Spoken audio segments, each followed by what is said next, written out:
Okay, Reggie. Reflecting after last week's kind of online back and forth incident between young Noble and Napoleon, what do you think is behind this situation, and do you have any additional thoughts that you maybe didn't share last week? Uh, you know what? I spoke to both of them this week. Noble, he talked for a while. Me and him talked for a while, and he had, was kind of displeasured or upset with the video that I posted, even though he said it, the whole time he was telling me his displeasure for it. He kept reminding me he had listened to it.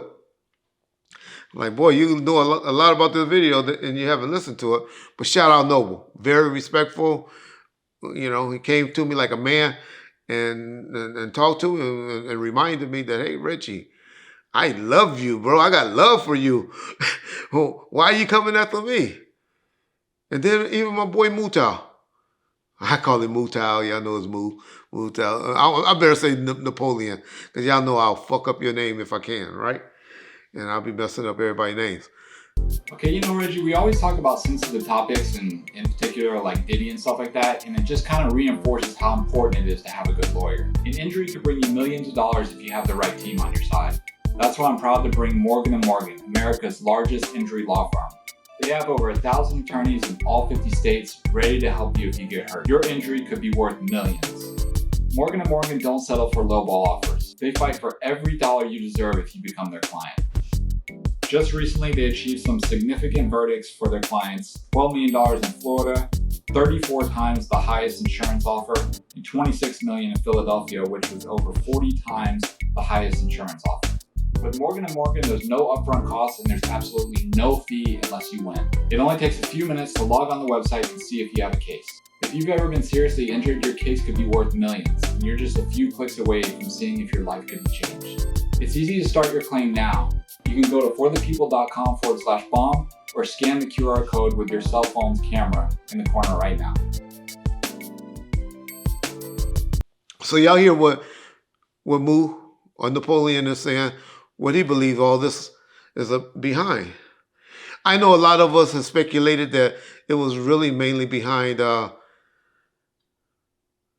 shooting of Gaddafi by his cousin, which I had always disagreed with everybody that always post that and say that that was his main reason. And my reason was because, number one, they did an interview over there, Vlad, right, where they talked about it. We need to leave. You understand? So he's like, no problem, go to Atlanta. I'm going to meet you down there. I got out of Jersey because Jersey, it was a very bad, tough situation.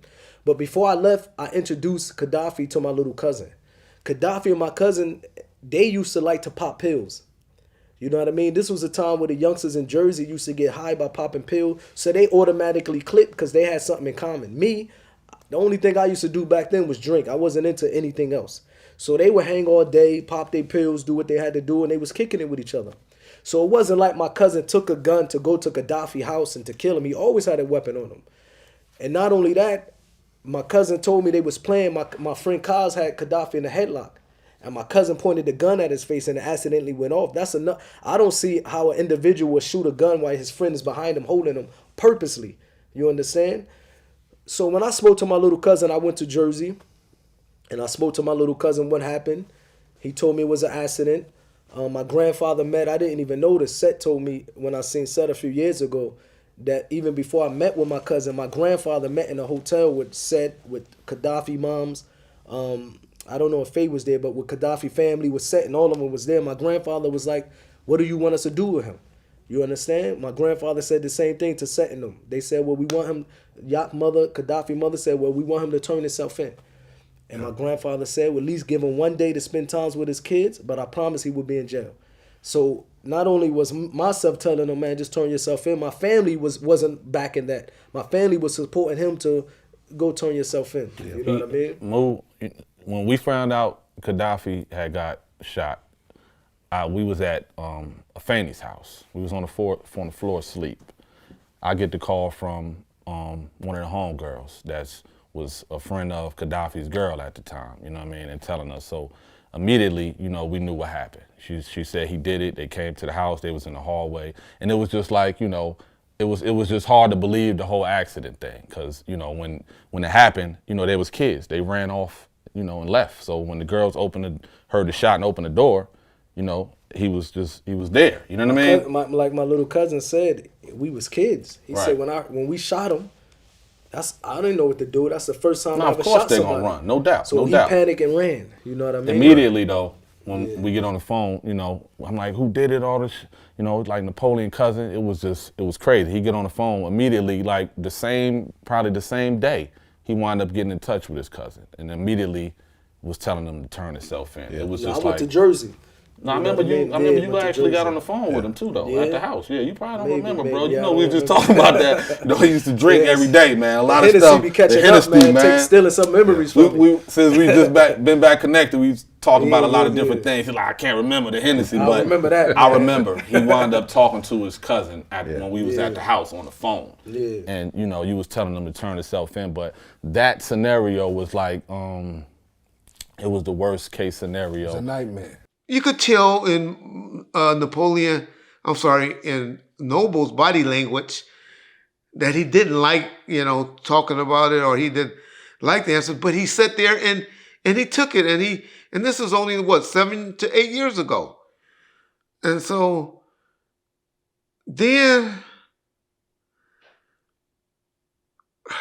they also did, according to Moo, is they've been communicating with each other.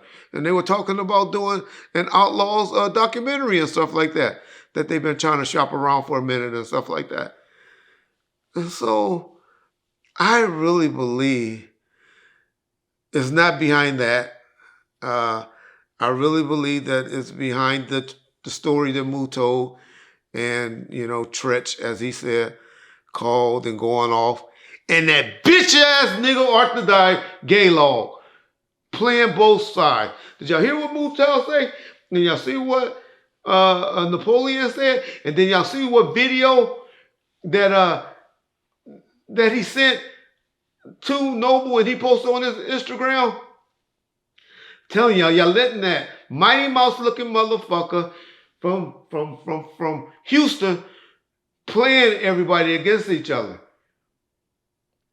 Get niggas on the phone just like he did with that Snoop and LT Hutton and bullshit that he did.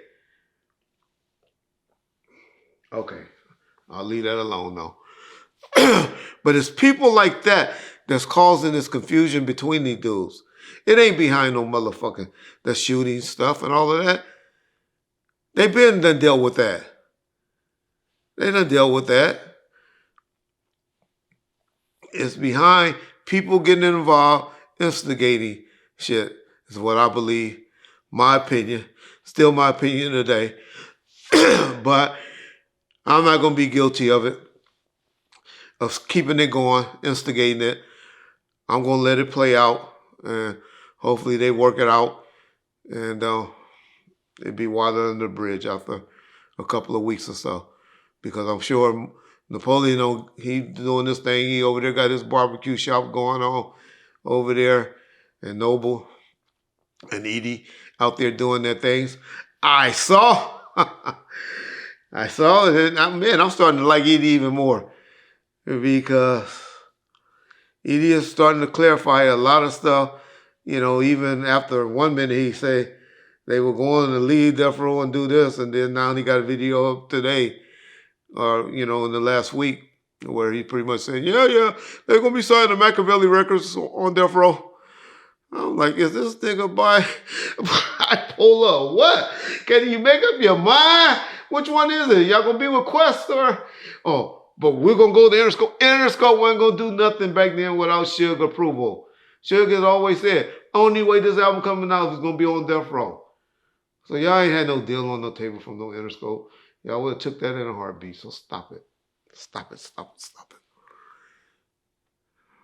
Peace bomb first.